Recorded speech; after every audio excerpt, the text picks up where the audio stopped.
Who did you have to become to get where you are? Yo soy Pablo Emilio Escobar Gaviria. I have this quote, only those who risk are free. I was like, why the hell would Lucifer tell me that? Hey guys, welcome to the Cashflow Cartel podcast, where we talk about entrepreneurship, self-mastery, and everything from the beginning to the middle to the end. I have a special guest, Ryan Horst.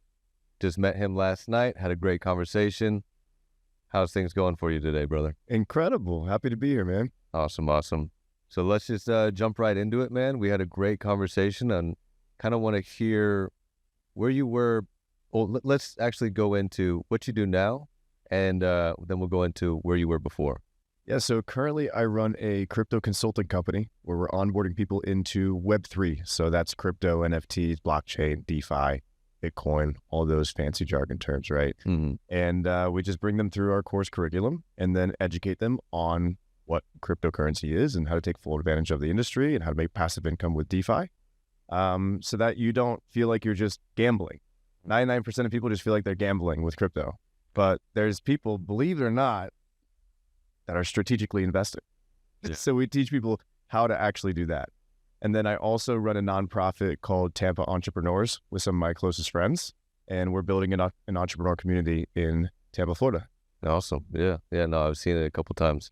So for people that don't know what the fuck DeFi is, could you elaborate a little bit more on that? Yeah. So DeFi stands for decentralized finance. And what that is the opposite of centralized finance. Mm-hmm. So in today's world, we have a centralized financial system, right? The government gives us money to use between one another, and then they're the intermediary to which we have our value exchange, right? But the reality is that the government can't actually be the ones that specifically tells us what we're allowed to exchange as value. So then, thanks to blockchain technology and innovation through computer sciences, basically, we've been able to create cryptocurrency, which has allowed us to have a value exchange with the same convenience of a debit card type system, right, towards electronic transfer, without needing that third-party intermediary of a bank. So then we can actually store our crypto without a third-party intermediary, and we can transfer our crypto or value, exchange crypto for value, without those third-party banks. So it's just the ability to give us an option to use banks, because currently there's no option. Right. We have to use banks. Okay. And whenever you're forced into using anything, it creates a room for an unbalanced dynamic as far as like the energetic exchange, right? If I'm forced into using something, then it creates leverage for that institution or bank, and then there can be toxic relationship because of that. DeFi allows us to have choice with our value, exchange, and storage, which then creates the reality where we can separate that leverage and take our leverage back and get rid of the toxic relationship with banks. Awesome. I mean, my business, I leverage the hell out of these banks and get as much funding as I can out. Yeah, you do. But how long have you been in the crypto space? Since 2017. And what made you get into that? Yeah, so my buddy Matt Miller, right after I graduated college, he was telling me about Coinbase and Bitcoin, Ethereum, Litecoin, all that stuff. Because back then you could only buy Bitcoin, Ethereum, and Litecoin on Coinbase. Mm-hmm. And then they started launching a whole bunch of other coins. But so then I was like, all right, well, sure, Matt, I'll dive in. I'll check out some of this stuff. Put like $100 into it. Didn't have any money after college, right? Yeah. And then I was like, okay, this is like starting to make a little bit of money. And then I put a little bit more in. And then all of a sudden I had about $1,000 into crypto. And then it 10x'd in value. So I didn't know this at the time, but I was getting into crypto at the very beginning of the first altcoin bull run in history. So for those that aren't aware, an altcoin is basically like an alternative coin. It's every coin that's not Bitcoin, right? To put it simply. So since all of my funds were just blowing up in value, I was just wondering, maybe there's more to this than I realized. So I started diving down the YouTube rabbit hole to learn a little bit more about Bitcoin to start off with, because that's the most logical one to start off with learning, because it's like the main cryptocurrency, if you will, right, at the moment. And I stumbled across a video on YouTube that said, It was like inside of a secret Bitcoin mining facility. Mhm. And so I was watching this video, learning about how they have got the computer that are lighting the walls all over this warehouse inside of China. And in that video, they came to this one point of the conversation to where they mentioned that they spend $80,000 a month on electricity. That's insane. And that then gave me this point of awareness where then I said to myself, okay, these individuals can afford $80,000 a month. Mm-hmm. Well, that tells me that they've made the decisions in life necessary to become a business entity that is capable of affording $80,000 a month in electricity. Mm-hmm. If that's what they're spending on electricity, what else are they spending money on? So they have a lot of money. Yeah. And they're choosing to spend it on this. What do they know that I don't? Mm. And that's a question I think people don't ask themselves enough. Yeah. They just kind of write things off and, say people are dumb for certain things. Yeah, for sure. But a lot of times there's just information that you're missing. So then I went to seek out what that information was, and that's what really led me down the rabbit hole, and I never got out of it. So what is what's like the best and like the safest investment in cryptocurrency for the average consumer? So the safest would just be, if it has to be a cryptocurrency, would be like a USDC. USDC. Right, because that is a stable coin. It's not going to change in value. It's supposed to stay at a 1-to-1 with the US dollar at any given point. Mm-hmm. And I say that's the safest over something like USDT because USDT, Tether, is another stable coin, but there's a difference between attestations and audits that take place. And when I say that, those are third-party systems coming in to say that the treasury of USDC, Circle is the company, and Tether equal a 1-to-1 backing with the amount of USDC or USDT that's in circulation. Mm-hmm. And USDT has attestations, USDC has actual audits. So attestations are like, yeah, no, we saw it, it's good. And then audits are like an actual process where they go in and they actually like do the actual checking of things to make sure it's all legitimate. Right. And there could be more progressions on this that I haven't heard of in a little bit while, Mm-hmm. but that leads me towards USDC as being the safest one. But if you're asking the question of which one is the safest as far as upside potential, Right. I think that you'd have to say Bitcoin. Right. Yeah. Okay. And so like, considering where you're at now, where were you before and what did you have to go through to get to this point that you're at in this present day? Yeah. So it kind of started back in college. So say that's where I would start the story. I went to the University of South Florida in Tampa and I got a degree in biomedical sciences. My goal was to go be a doctor, save lives, have a purpose in saving people, helping people, all that there. And while I was doing that, I worked in a hospital so that I could kind of experience what it's like. I was a transporter. I was pushing people around. It's an interesting job. And I also shadowed a surgeon to kind of get the feel to know if this is really something that I wanted to do. Mm-hmm. So upon doing that, I started to just notice some things that weren't really fully in alignment with what I wanted in my life. I felt like the hospital environment was a little too negative an environment for me to be in on a regular basis. And I commend all of the individuals that are able to do that. Says a lot about them. But I just noticed I'm very affected by my environment. So I couldn't do that. My father wanted me to be the doctor. I can't do blood. I'm padded the fuck up, but I hate needles. You know what I mean? So it's just like, I had to go a different route and I chose blue collar work and I did that all my fucking life. But, that's awesome. And then so transitioning from that, where'd you go next? Yeah. So decided to opt out of the medical route, after I graduated with my degree. And then I was like, well, now what do I do? I was thinking, okay, I'll do medical sales. I make a lot of money. Mm-hmm. And then I started approaching some companies. They're like, well, you need sales experience, bro. I was like, that would make sense. Yeah. Then I went to the gym, And went to my buddy's gym. It was an LA Fitness, and they're like, "Do you want a job?" I was like, I guess. So I worked as a sales counselor for LA Fitness for about 3 or 4 months, learned a little bit of sales, and then I transitioned to become a personal trainer because I saw the personal trainers barely work. They made more money than me. So I did that. And then while I was doing that, they suckered me into doing sales, personal training sales. Then I did personal training sales there.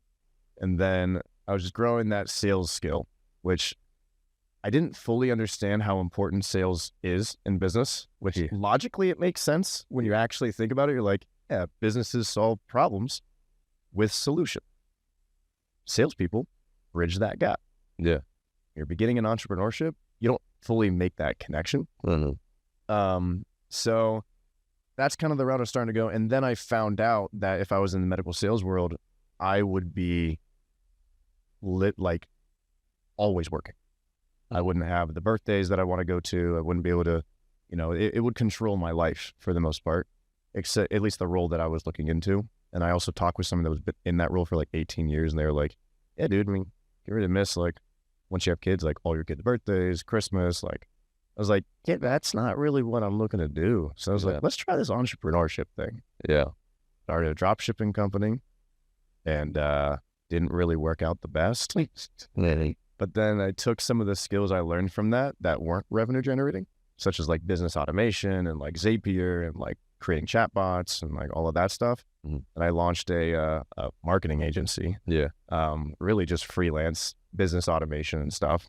Really didn't know what I was doing. Yeah. My idea was if I do everything, so like I'll help people with their Airbnbs, I'll help people with Facebook ads, I'll help people with chatbots, I'll give SEO help, like I'll do a little bit of website creation, logo creation. I was like, let me just serve everybody, and then that'll increase my chances to get clients.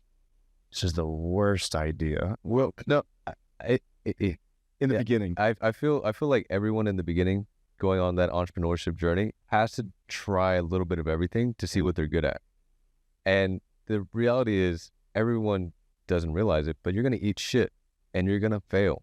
But failing is the key to success. Absolutely. Because either you fail trying or you fail by not even trying. You're going to fail regardless, but failing is a good thing. And people need to get that ingrained in their head. Like, you need to actually just fail forward rather than failing by staying stagnant. And, that's why I created this, so I could share people's stories. I want people to hear what people go through in order to get to that other side. Because in reality, it takes time in the game to be able to become successful and build that scar and build that muscle to get better. But you have to try a little bit of everything and then, focus on the one thing once you find it. And I think that's the key, because when you try and do too many things all at once, your energy and your focus is spread out and you're never going to get good at it. Yep. The interesting thing about failing is that most people do everything they can to prevent failure. And the interesting thing about that is that the majority of the people that you actually talk to, when you ask them about what the turning point was in their life, how often is it a failure? Yeah. It's usually a failure. So majority of people go their whole life trying to prevent failures, when realistically, those are the moments that spark change and change people's lives. Yeah. I mean, obviously you want to do the best job you can, but I want to fail as much as I can so I can learn the lessons in order to not fail the next time. So it's like trial and error and just keep running and putting hours in the game. Time in the game is going to just build that muscle to the point to where, you get stronger, you get better, you get more endurance to be able to handle the stress and the weight that's on your shoulders. Because, I started a trucking company at one point, and that shit the bed pretty hard. 6 figures, gone. And going through that, the weight that I had to live with, I couldn't sleep at night, and it's not for everyone. Entrepreneurship's not for everyone. But, once you kind of just go through it and you build up that mental scar tissue, the next time something like that happens, it's not going to be as heavy, and you're going to be able to push through it a lot quicker and then get to the other side, you know? Yeah. Well, and and another perspective around failure is the whole aspect of building a reference point, right? How many people were kind of born into millions and they're just miserable? Yeah. And it's because they don't have a reference point to know what life is like with not having anything. So when you give yourself a chance to fail, you not only give yourself an opportunity to reach a turning point, like I was saying before, but you also give yourself a chance to know what it's like to be at the bottom of the mountain. Because if you've always been at the top of the mountain, you don't appreciate being at the top of the mountain. You don't get to look back down at the bottom of the mountain and say, wow, that's where I was at. And what was your bottom of the mountain? Oh, man. Because everyone's got one. Yeah. So my bottom of the mountain, so a little bit after I was left, about several months after I started that drop shipping company. Mm-hmm. It was an athletic apparel company. Yeah. I had this great idea that I had plenty of money saved up to move over to LA. Oh, shit. I was dating a girl at the time, and she had a friend whose dad had a place that they were renovating, and they're like, yeah, while we renovate it, you could stay there for like $1,000 a month. We're like, nice. Yeah. Okay. That sounds like a great situation. Yeah. So did that. And then funds started dwindling quickly as the company was not taking off as I assumed it would. Mm-hmm. Realized that I didn't have, when you're starting a product-based business, you really need to have money for ads. Yeah. Yeah. And product, because if you don't have money for the product, then you're just gonna be stuck to drop shipping the whole time, which your margins are gonna be terrible. And then when you also don't have the money to run ads to push traffic to that, it was tough. So then I realized I needed to do something that allowed me to make money with my time instead of, product-based businesses. So I switched to the service-based business, which was the marketing agency that I started, the Bot Doc. And so when I was over there, I was trying to get that new business off the ground, get that one starting to work, because I shut down the e-commerce one. Mm-hmm. And while trying to get that situated, the landlord actually kicked us out of the apartment because there was holes in the fence in the backyard. We had a little dog, and he could escape the yard. And I asked him, I was like, hey, any chance that we can fix that? Do you want me to do it? Like, I'm happy to go get that all taken care of. Yeah. Didn't do it. So then some guy came to fix some stuff with the house, and I asked him, I was like, hey, it's the guy, I don't even remember his name. It's like, made any progress on this? Do I need to go do it? Like, what's going on? It's been like a week and a half. 2 days later, the landlord comes to the house, and he called me and he verbally assaulted me, like screamed, who do you think you are? Blah, blah, blah, blah. I need you out of this place in 30 days. And I'm like, I'm going to go. I can't afford more rent than this. This is the reason I'm here, is because of this house. Yeah. And actually ended up sleeping in a tent for 3 weeks. Holy shit. So I guess some would call that homeless. Yeah. For 3 weeks while trying to figure it out. But then just, grinded, was working in coffee shops and showering in the 24/7 fitness.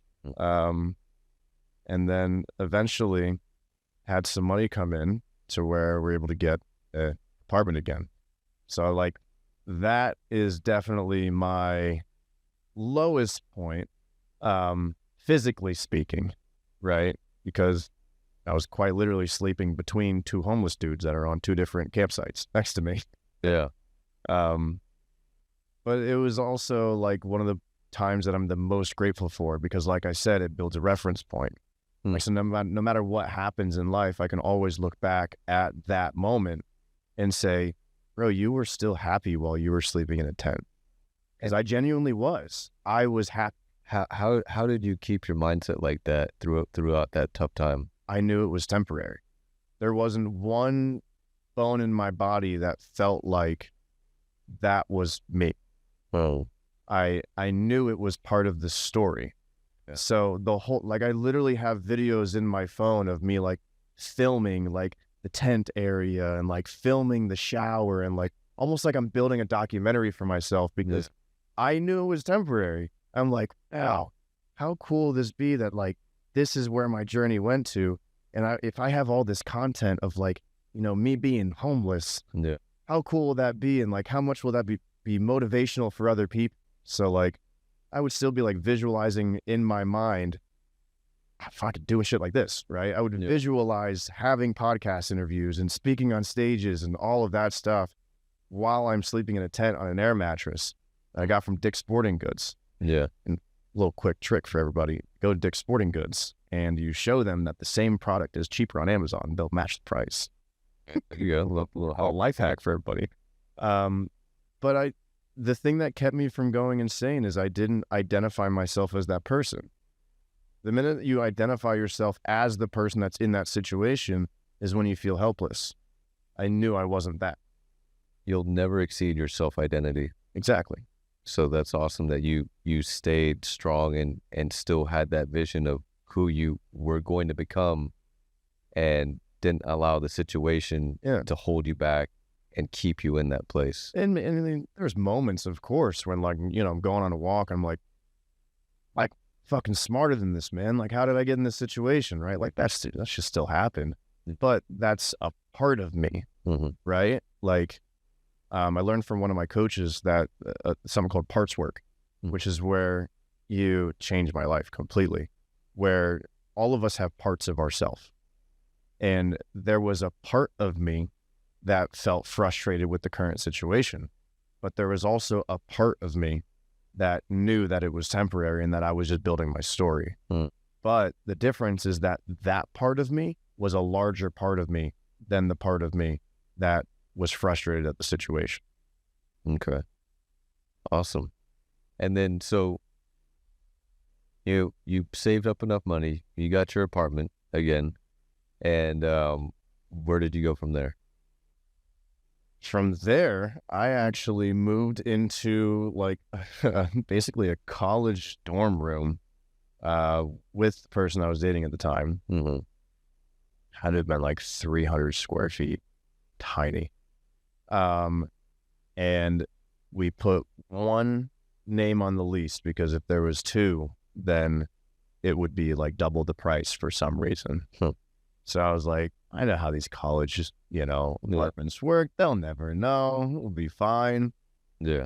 And then, well, the elevator that leaves opens up on the first floor, on the ground floor, right to the leasing. So you couldn't, and then there's cameras everywhere. Yeah. So I basically felt like Anne Frank for like 2 months. Hiding from the leasing office so they wouldn't catch us and then charge us double for me living there. Because, of course, the person I was dating, I put her name on the lease and everything so she wouldn't have to deal with it. Yeah. And so then I just spent those 2 months and there'd be like 2-3 days where I actually just didn't leave the dorm room. And I would just study. I would study Facebook ads. I, would purchase the content creators, like low ticket courses like Billie Jean is marketing, clicks into customers. Like I would go through that. I would watch YouTube videos. I would work on my business. I would, I just did everything I could to learn during that time because what else could I do? And then eventually got out of that and got into an actual apartment after 2 months of that, because that was brutal. That might have been worse, I bet, than the tent. Yeah. So you were just working in coffee shops and other stuff like that to get into that? Going and working at coffee shops. I was working in that actual like dorm room place there. And then, and one thing that helped with getting out of that situation was I was in a car accident 2017 I was in an Uber. The Uber got hit from behind by a drunk driver. So, and it like hurt my C3, C4, like folding disc.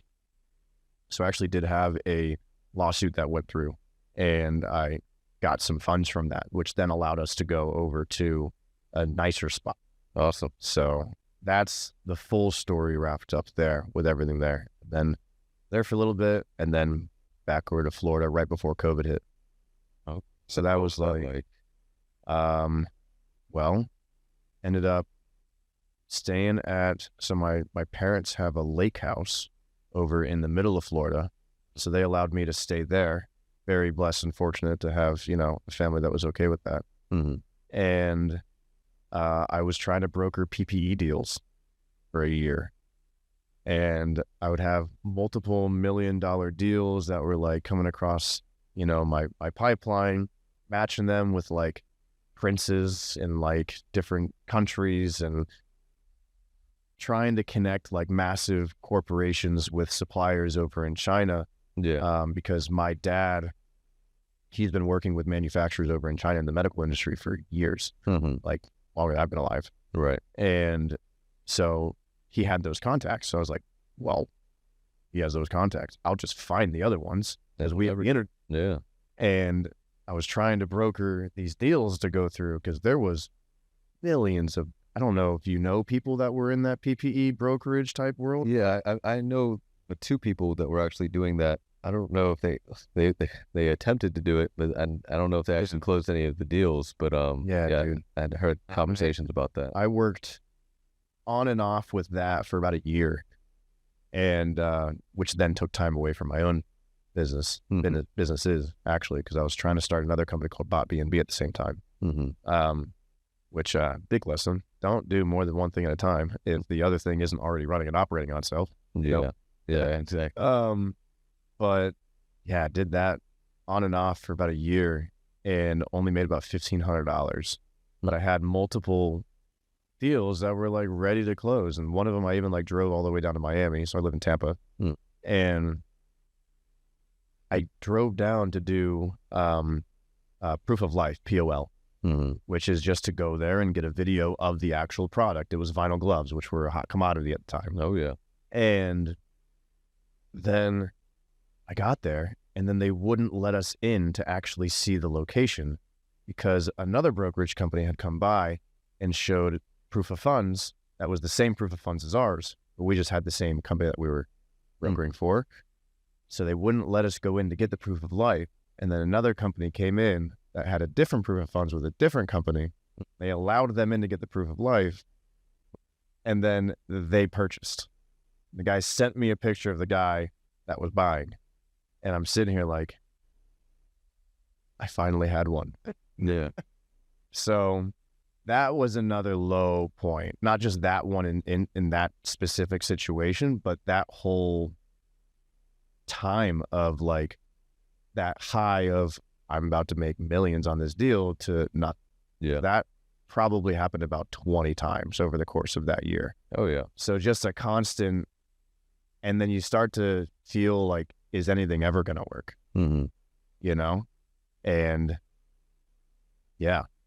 So did that for about a year, and then ended up quitting it to go back into just doing my own agency, freelance marketing and automation, full time.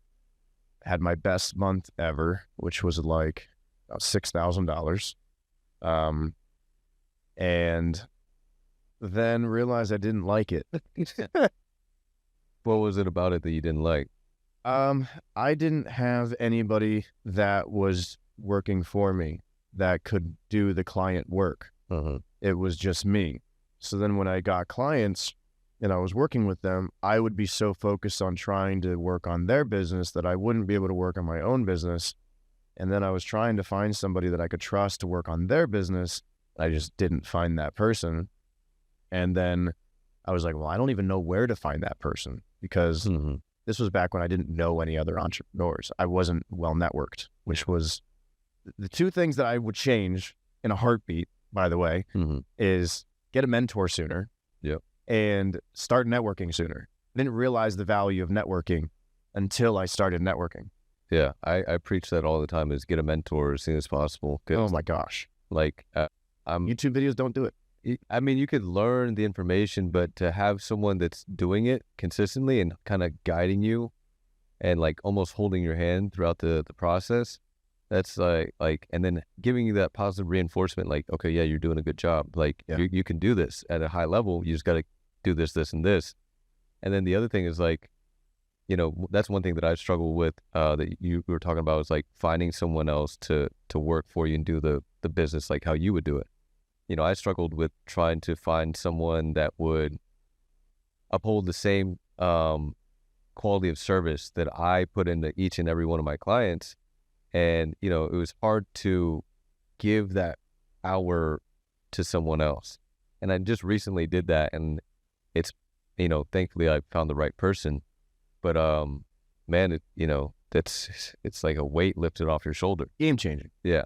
Yeah. So yeah, networking and mentorships are by far the best investment you can make into your entrepreneurial journey. Yep. The one thing that I heard, I don't remember where I heard this from, that changed my perspective around mentoring, other than when I got a mentor, which I got really lucky with that. I actually got paid to get a mentor, basically, which I can talk about that in a second. But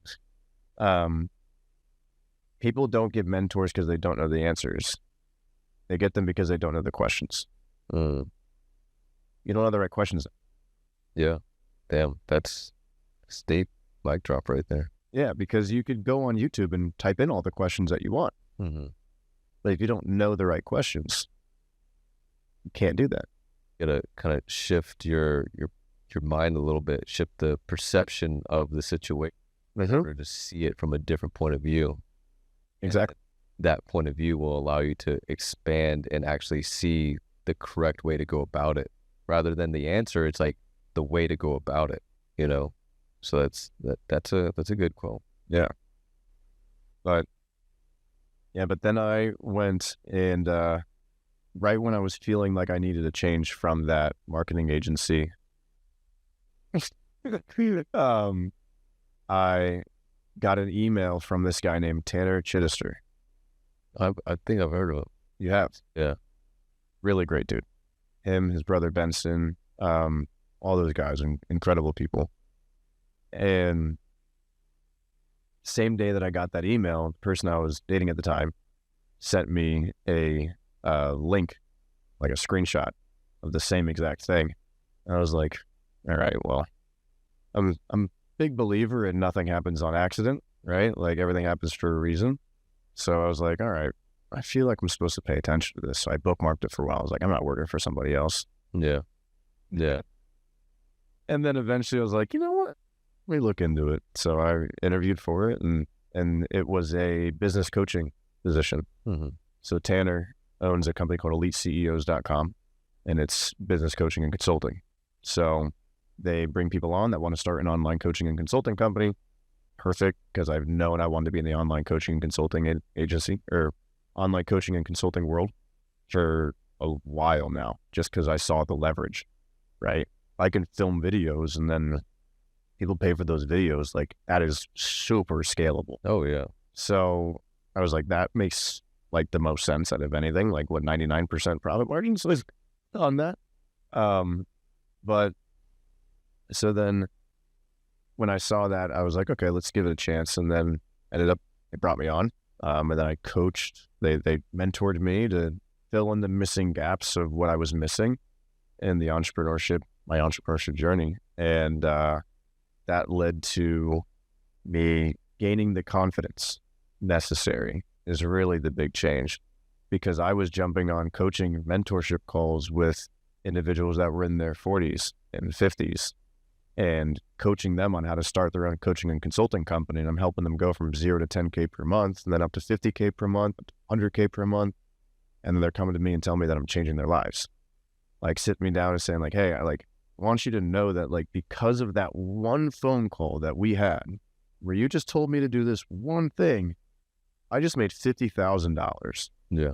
And now my kid's going to be able to blah, blah, blah. My wife, I can do this for my wife. Like, actually took the time to do that with me.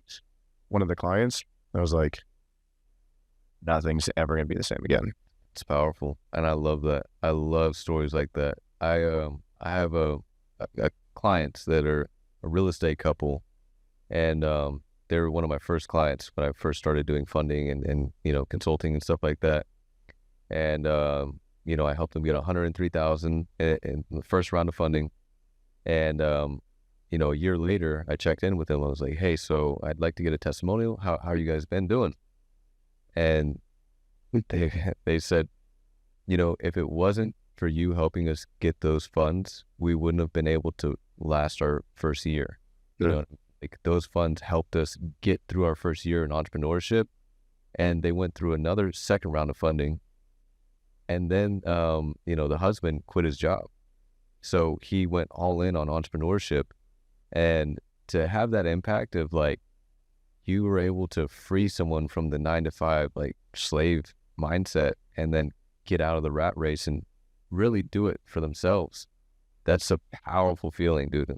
When I heard that, dude, like it makes you feel all giddy inside. Yeah. It gives you like that energy, like I want to do this all day, every day, and just impact as many people as possible. And so like that's awesome that you were able to impact others like that as well. Yeah. What was the point that allowed you to start your crypto company, like consulting, everything like that? You talked about Hannah Chittister, and how did you make the transition from there to where you're at now? Yeah, so I was doing the business coaching for a year and a half. Mm-hmm.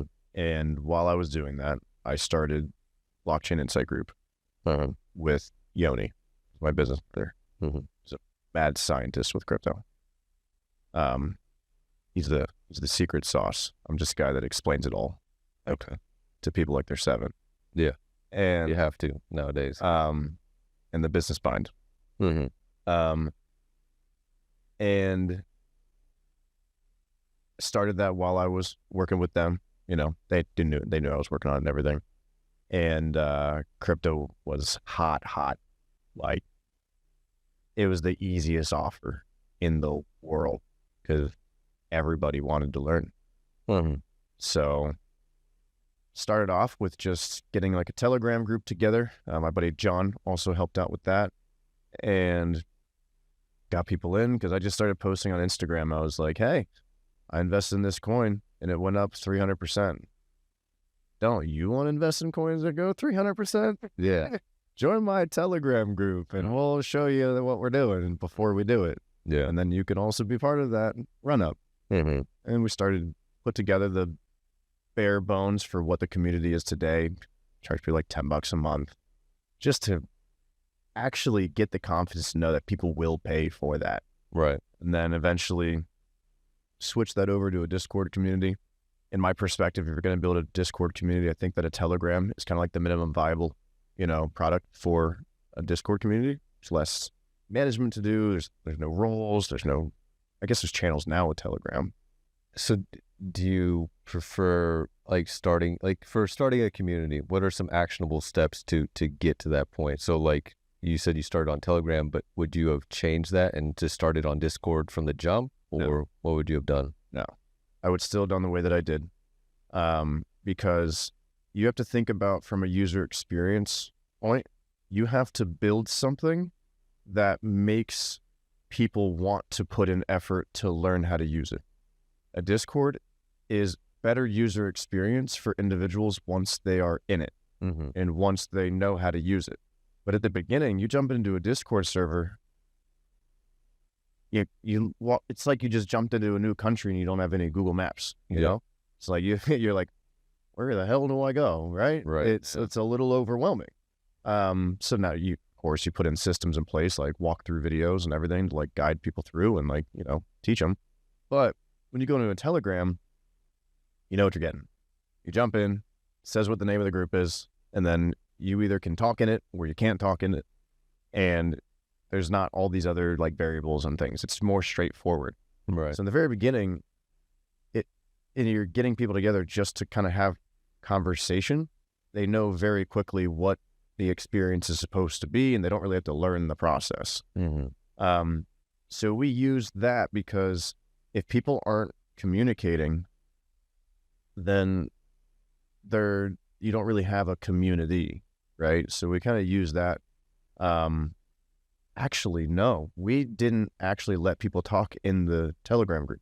It was just a one-to-many. It was like a broadcast channel. Yeah. So did that and then made calls there. And then we switched over to a Discord. But it was very clear what they were getting. Right? You join this group, we post in it, say what we're investing in, and then you take action from there. It's very clear, straightforward what you're getting. And then we built up value that way, built up trust that way. And then when we transferred over to a Discord, people had that like, oh, I wish that we could talk to people. Right? Yeah. They didn't have that. So then when we switched over to Discord, they were able to get that plus the value, right? And we could just focus on one thing, which was delivering value instead of moderating and all of that stuff there. So I definitely am glad that we started off with a Telegram first, but did that. And then after, actionable steps as well. Let me dive into that more. Number one thing is you can't expect everybody else to start the conversation when you're beginning a community. You need to be the most active person in that community, you and your team. You need to be, when new people join, you're asking them, I still do this. New people join, you're asking them questions, you're getting the conversation going, and then it kind of snowballs from there. Other people jump into the conversation. Your community's probably dead because you're not active enough in it, right? Or because there were people that were active in it at one point and you didn't make them feel appreciated. That's my, I say that's my secret weapon with our community, but I mean, just being genuine, like I genuinely am appreciative of the people that are in our community and them sharing their thoughts and ideas and like collaborating and giving us information. Like it's a very collaborative community. So I take the time to reach out to individuals that stand out to me in the community. And I say, hey, just want to make sure that, you know, like in a private DM, I'll say, hey, just want to make sure, you know, I really appreciate, you know, you and your contribution inside the community.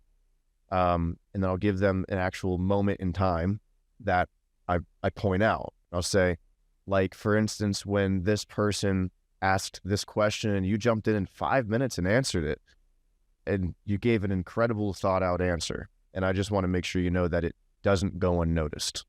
I think that's super important because I try and replicate that within just my client experience in my business. You know, when someone asks a question, you know, I try and be as quick as possible to give them that answer so they feel like they're being heard. The worst user experience that I've experienced with other companies, you ask a question, they get back to you in a couple days, maybe a week. And then you just feel like you're getting dicked around and you spent all this money for what? You know what I mean? You feel like you just threw money away. You know what I mean? Or they're just not taking you seriously or not actually caring about your results.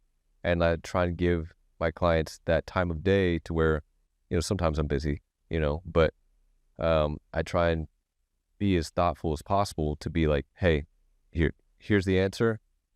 I'm here with you. I'm here to guide you to the end zone. And I try and keep that user experience throughout the whole time frame because going through funding, you know, I've created templates to where like, here, do this, this, and this. They still fuck it up. You know what I mean? Then their results, they kind of want to put it on me, but it was their fault. And I'm being just very blunt about it. You know, like I spelled it out step by step by step. Yeah. But you know, holding their hand and like having not like I took away the template and I'm like, here, I'm going to give you steps 1 through whatever. And then once you do that, then you know, interact with me and then I'll give you the next steps. Let me know your progress, blah, blah, blah. And I found that's a lot better. May go a little bit slower, but everyone moves at their own pace. And I want everyone to feel like they're being heard and that they're being taken care of. Because at the end of the day, I don't want to take anyone's money without providing a quality service. That's just not who I am. You know, like I have to feel like it's a VIP experience from the moment you pay me to the moment that you get funded. And I feel like that's what's going to separate me from all the other funding guys that are just, here's what you do, go do it. You know, like courses and shit like that. And that's why it was hard for me to partner with the right person to give up that power to help guide, these clients. But once I did, dude, it was just like finding that right fit is everything, so. Absolutely, man. Yeah. And I feel like a lot of people actually hold themselves back from getting that right fit because they don't believe that they'll be able to find somebody that will be better than them or as good as them. Mm-hmm. And sometimes it's not about finding somebody that's actually better than you because you can't realistically expect that. Yeah. It's just finding somebody that's 80% as good as you. Yeah. And knowing that that's still good enough to get the results that is necessary to take care of the people that are becoming your clients. Oh, yeah. I know I talked with, man, I don't remember who this was, but I was talking with somebody. He's running some type of company that you'd see at a farmer's market, right? Like on a Sunday afternoon, walking around in like Hyde Park, Tampa. Yeah. About Hyde Park. And he was like, yeah, man, I'm just always so busy with the business. I just can't seem to get out of it. Like I can't find somebody to take over this role because I just don't trust anybody to do it the same way that I do. The business, like the clients, every time they come, they're just happy to see me and have conversation with me. Mm-hmm. And if you run your business in that way, you become a victim to your own business. You are the business. You Yeah. know what I mean? I get that. It's hard because for me, I enjoyed the relationships that I make with each and every one of my clients. But I also know that like in order to scale and to become more profitable and help more people, I have to remove myself from being the business and I have to run it like an actual business and have employees that and other consultants that, take the weight off my shoulders and do the workload. And I think that's key in making sure that you have a scalable system in order to hit those numbers. Because I want to hit 100K a month. I want to hit $1 million a month, and it's possible. It's so much like people don't like people hear those numbers and they're like, that's fucking crazy. No one's really doing that, but no, it's possible. I know mind. Literally, 30, 40 people that are hitting 7 figures a month. That's insane. Well, and there's a big perspective shift that comes into effect that changes individuals' lives and their relationship with money forever, which is when they shift from that concept of their goal amount per year to their goal amount per month. Because when you're working 9-to-5 jobs, you're looking at, 80K salary, 90K salary, 200K salary, and you're always thinking per year. Yeah. And if your goals around money are in terms of per year, then that's kind of a limiting situation, right? Yeah. Because if you can say 200K per month, and then if you happen to reach 200K per year, fantastic. Yeah. And that was a big thing for when I was doing the coaching. One of the things that they said to me was, just so you know, whenever we say numbers like, 50K, 60K, 80K, stuff like that, those are all per month. There's never a time that we're ever going to talk in per year.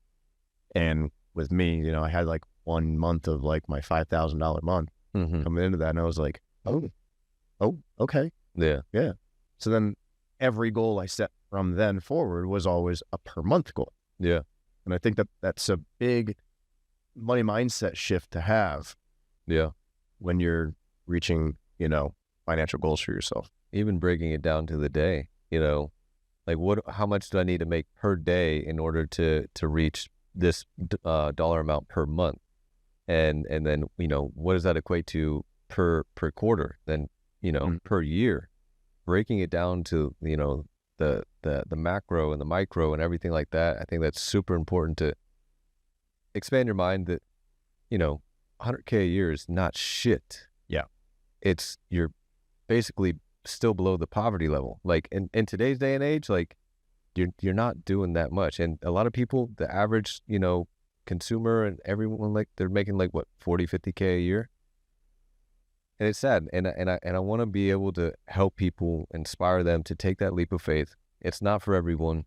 We still need people to flip our burgers. We still need people to fucking fill those roles. That's just the reality of the situation. But for the people that know that there's something more out there in life, that you know, I just knew that there was something more than just fucking working 7 days a week doing AC, you know, hopping in attics, fucking doing that shit for 5 years. You're trading your time for money when you could be trading a product or service and solving a problem for exponentially a huge amount of money. You know, the bigger the problem, the bigger the price tag that you charge and for the solution, you know. And I think people need to start making that mindset shift. What would you say is the biggest difference between the individual that is flipping burgers for 10 years and the individual that's making $100,000 a month?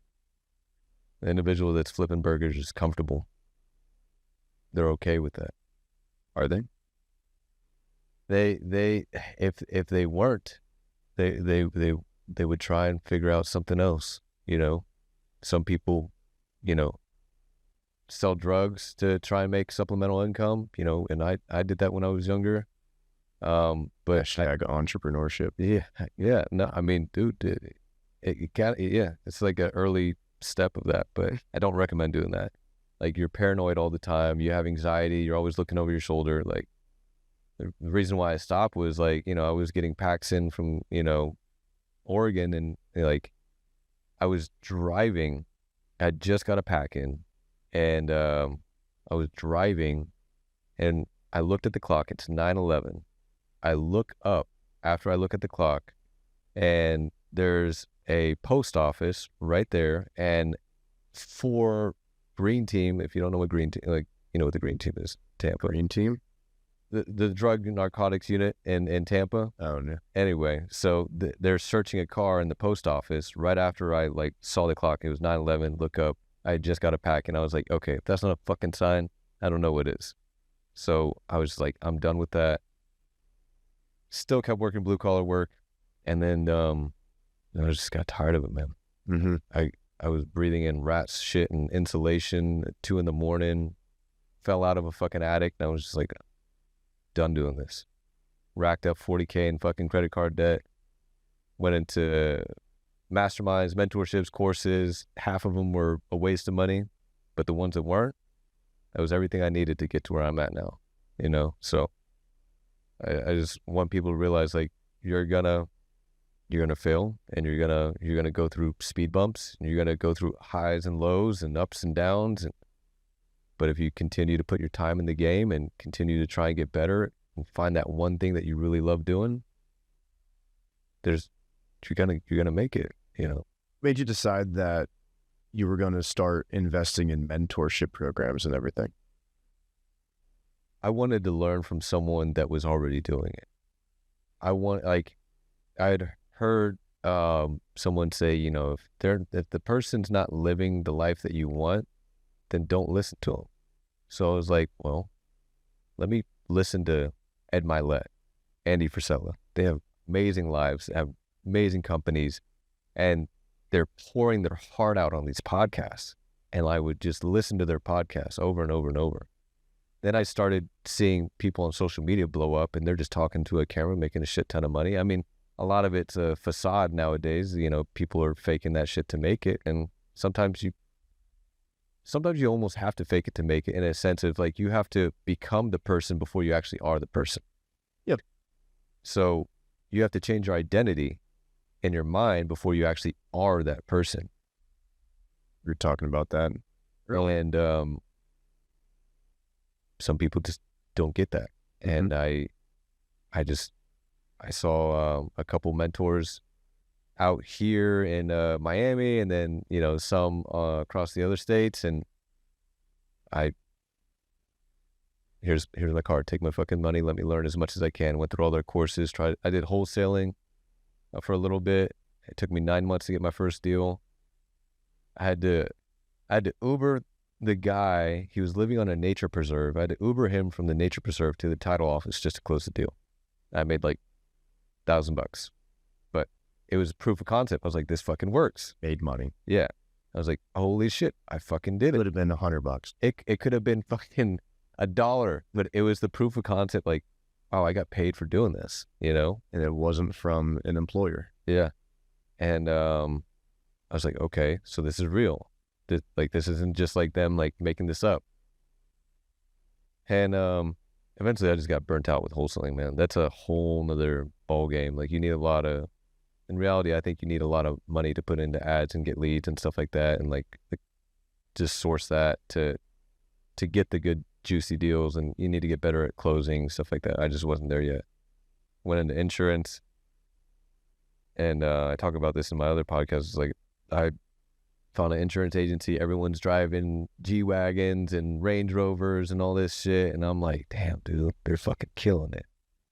And I fucking went out and I got a 2019 AMG, and I was like, I'm gonna I had bought a house, wasn't making any money.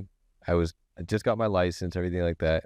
Started working, and I bought the car, and I was like, I'm gonna force myself into a position that there's no other choice but to win. And if I lose it all, I lose it all. Fuck it, I'll start over. And I did like $30K in net annual premium. My first month in, got a promotion, and then I found out I was getting dicked on commission rate, and I switched to a different agency, and now I just do infinite banking policies through the agency that I'm with now. And that's all I focus on. I just focus on one product that fits a need for my existing clients with funding and credit and stuff like that.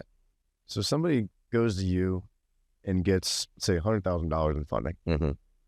What is the lowest risk investment that you say to make with that 100K? A mentor. By far. Lowest risk, because you learn information that's going to be applicable, and you're never going to lose it because it's in your head. And that's just like, it's up to you to utilize that information, but you have the information from you got to vet your mentor and make sure he's actually doing what he's actually doing. Ask for proof. But find a good mentor, have him teach you the game, and apply it. You're still going to fucking fail.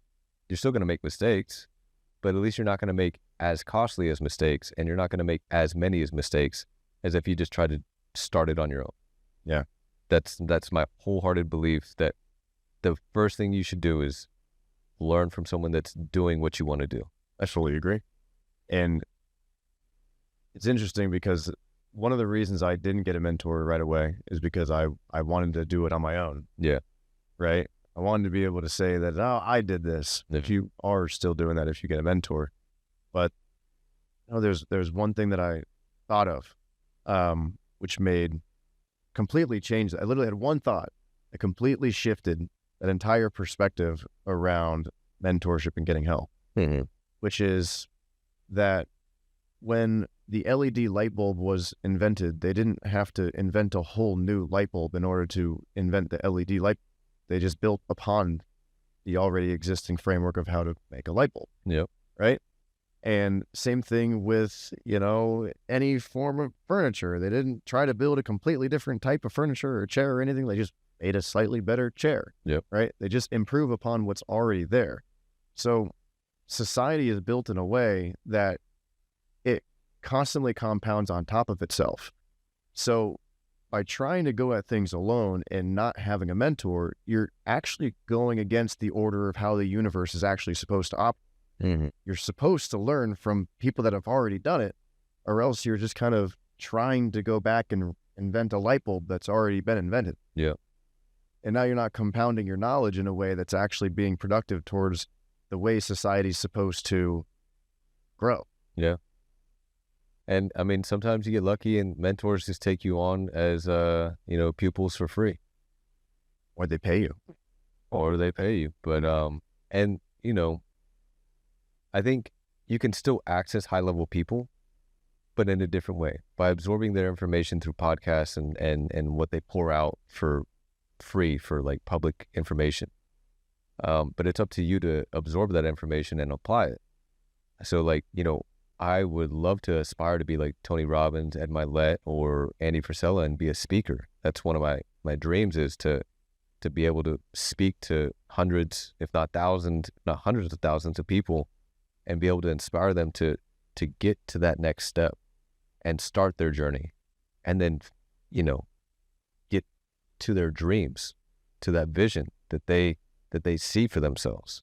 I would love to be that. So I listen to Ed Milet and Andy Frisella every fucking day. And just absorbing their energy and their information, you slowly start to pick up of how they operate.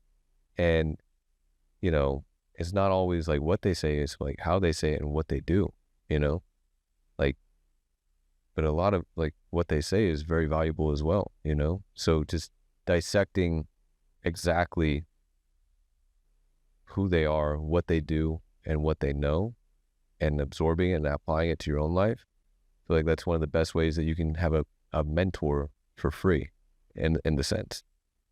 But, you know, having a paid mentor, I think, is a really good route to go if you have the means to do it, you know? Absolutely. I fully agree. Yeah, man.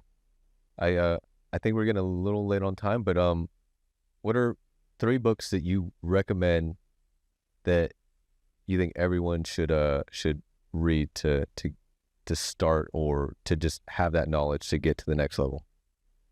Yeah, so I lucked out and I got some really great recommendations for the first few books that I read. Now, I don't know if these are the best books. I just know they really changed my life. And that's all that matters. And the first one is The Fifth Agreement by Don Miguel Ruiz Jr. And why?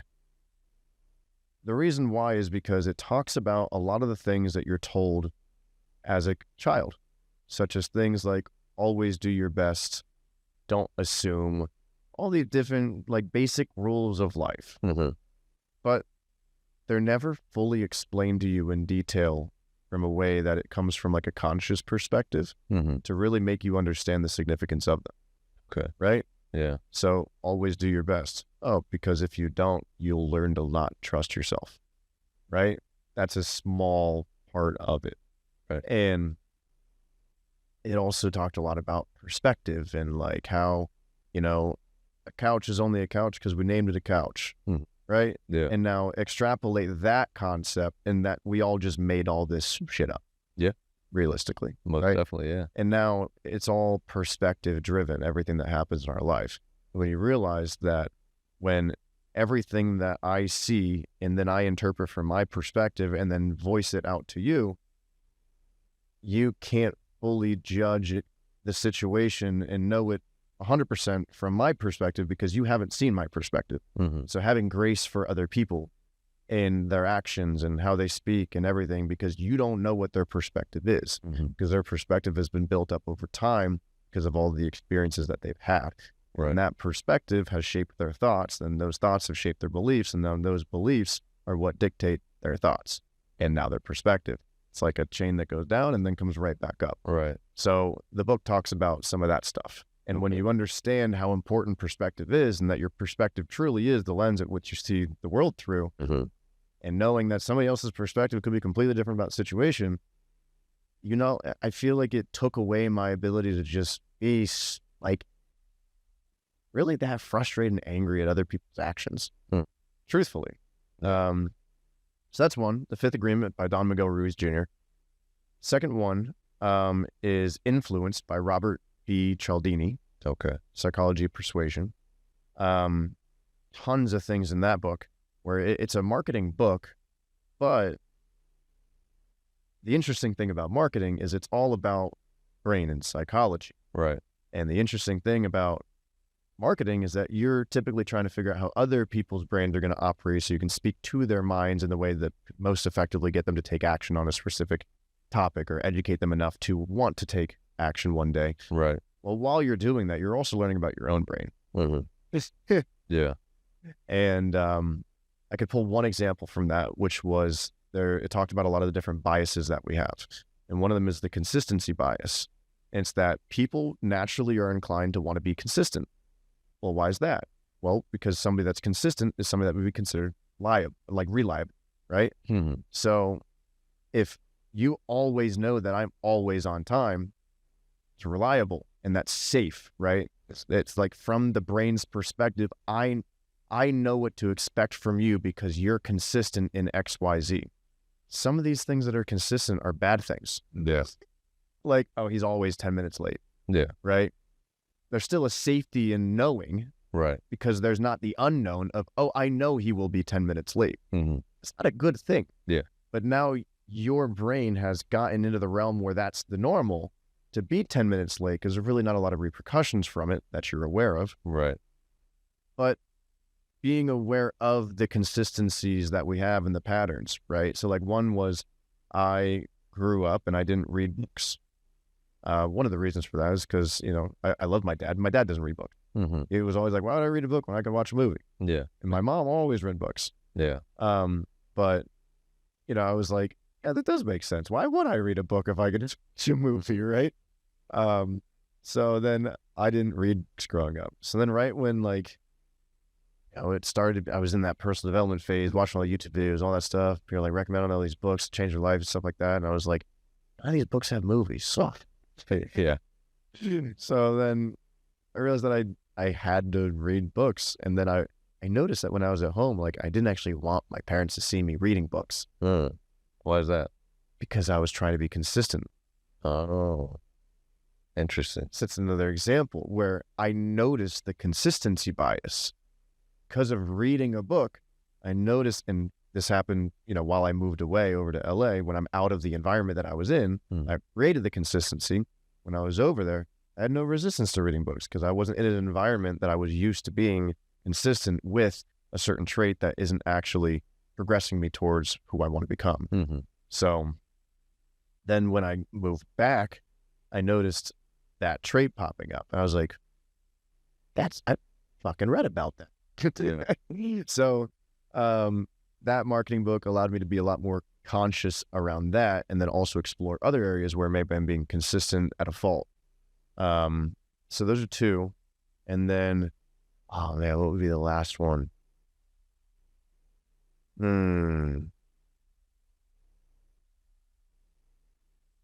Super basic, but the first one that comes to mind is how to win friends and influence people. Everyone said I haven't read that one personally, but I've heard everyone recommend it. Yeah, that's a good. Mm-hmm. It's again a lot of things that you'd be like, yeah, that's obvious, like saying people's names, you know, Yeah. and remembering people's names and like the little things that, you know, people enjoy, like why do people? I think one of the things that I read this book so long ago, but one thing that stands out is, they talk about like why do people like dogs? Well, because every time they see the dog, dogs are happy, give them positive energy, right? So if the immediate, like Ivan Pavlov's conditional, like classical conditioning situation, right? That whole, are you familiar with that whole? No. So there is a, basically Ivan Pavlov did a study thing that was like, you know, when can I ring a bell and get a dog to salivate from ringing the bell? Mm-hmm. And what they would do is every time they would ring the bell, they would feed the dog. Mm-hmm. Read the bell, ring the bell, feed the dog, ring the bell, feed the dog, and then eventually stop feeding the dog and just ring the bell and see if they can salivate just to the ringing of the bell and not the actual food itself. Mm-hmm. So where the reaction to the ringing of the bell is the same reward as the food coming, right? So in this situation with when you see a dog, you immediately get this reaction of happy, right? The positive energy, Yeah. right? So if I can, and then that immediately plants that seed in somebody's mind of that's the thought like that they have when they think about that person when they're not even around, right? And it's like the trigger that says, oh, you know, every time I see Ryan, he's always so positive and full of energy and he's so happy. Yeah. So then whenever I think of Ryan, even if he's not there, that's still the triggered thought that comes to mind of that type of person. Yeah. Right. So then I was like, oh, I just need to be really positive and high energy. and then people will want to be around me all the time. Yeah. And that was something that kind of came from that book, I guess. I think about it. But yeah. That's awesome, brother. Well, you got any projects coming up in the future that you want to, shout out? Or Got one I'm working on that legally I'm not allowed to shout out. Or else I would. And so when the time comes, I'll be able to. But yeah, man, just the community. We're growing this crypto community. And we're bringing people on board into the Discord. We're doing group calls with them every week. We've got our one-to-one coaching program with them. So we're mentoring individuals on how to take full advantage of the crypto markets. And then if you're in Tampa, we've got Tampa entrepreneurs. Got the largest growing entrepreneur community in, I'd say, Florida. We've grown from 100 of people at our first event in March to then 6 months later. Just recently in October, we had about a 700-person event. Yeah, I saw Puerto Rico. That was wild. Yeah, which was really cool for me because the first time we met was yesterday, and you're like, "Oh, I've seen the videos. I've heard of that." And I was like, "That is so," because we just started it. Yeah. So if you're in the Tampa area, we would love to have you come out. We bring good, high energy people that are all looking to grow together, not just to do business with, but to do life with, is really the motto that we have, because we think that the two should go together. The people that I do business with that I truly enjoy and love doing business with the most are the ones that I actually go do things with, like go out to brunch with them just as friends, right? And it's a beautiful thing because I have this level of trust built up with them to where I'm not like constantly like worried. Like I'm still protecting myself, of course, but I don't have that anxiety around a lot of the deals that I do with some of the people that I know, because I know them for who they are. Mm-hmm. And you always still protect yourself anyways, but yeah, it's just nice having. Awesome, brother. Well, hey, it was great having you on, and I look forward to being at the next event. Yeah, absolutely, bro. Awesome, brother. Sick.